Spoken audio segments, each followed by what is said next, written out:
या फ्रूटी जैसी कंपनीज दावा करती हैं कि वो मैंगो जूस में कोई भी केमिकल नहीं मिलाती और उसे सच में रियल मैंगो से ही बनाया जाता है। अब लेकिन फिर भी अगर आपने गौर किया होगा तो उस पर ऐसा क्यों लिखा होता है कि उसमें आर्टिफिशियल फ्लेवर्स ऐड किए गए हैं। आज की इस वीडियो में आप ये भी जानोगे कि आखिर मैंगो जूस जैसे कि माजा और फ्रूटी को बनाया कैसे जाता है। बस आप वीडियो के एंड तक हमारे साथ बने रहिए। तो चलिए वीडियो को शुरू करते हैं।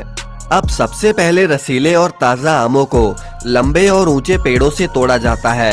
अब आम के पेड़ तो काफी ऊंचे होते हैं और इसीलिए जो नीचे के आम होते हैं उन्हें तो हाथों से तोड़ लिया जाता है और जो आम ऊंचाई पर लगे होते हैं उन्हें एक स्टिक की मदद से तोड़ा जाता है जिसके आगे मैकेनिकल जॉस लगे होते हैं। जब टूटे हुए आम की स्टेम को तोड़ते समय आम के फल से एक सैप या लिक्विड निकलता है और वो सैप अगर आपके हाथ पर लग जाए तो आपका हाथ जलना शुरू हो जाता है और इसीलिए आम को ग्लव्स पहनकर पहले स्टेम निकाली जाती है और उसे तुरंत पानी में डाल दिया जाता है ताकि आम से निकलने वाली लिक्विड का टॉक्सिक इफेक्ट कम हो सके। अब कहीं ये पके हुए आम दबकर खराब ना हो जाएं, इसीलिए आमों को बड़े आराम से ग्रेड्स में भरकर फैक्ट्री के लिए रवाना कर दिया जाता है। अब मैंगोस को अनलोड करने के बाद इन्हें तुरंत दो तरह की वॉशिंग प्रोसेस से गुजारा जाता है, जिसमें कि दूसरी वाली वॉशिंग में एक रोलर होता है जिससे कि आम अच्छी तरह वॉश हो जाए।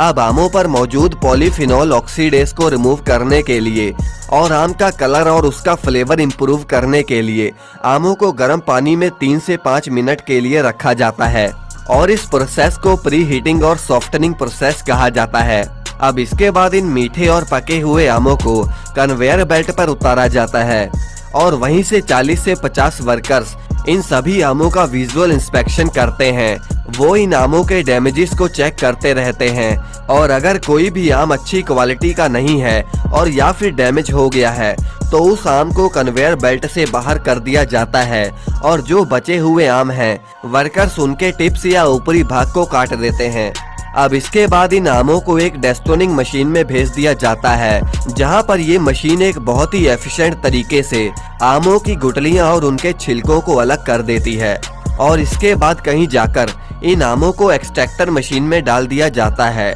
जहां से इन आमों का जूस निकाला जाता है। आपको शायद ना पता हो कि इस प्रोसेस में भी दो तरह के जूसेस की कैटेगरी बनती है, विद और विदाउट पल्प, और ये दोनों तरह के जूस को निकालने के लिए अलग अलग तरह के फिल्टर्स का इस्तेमाल किया जाता है। अब इस जूस में ऑक्सीजन पार्टिकल्स भी मौजूद होते हैं और कहीं उसके अंदर की ड्राइड ऑक्सीजन जूस को खराब न कर दे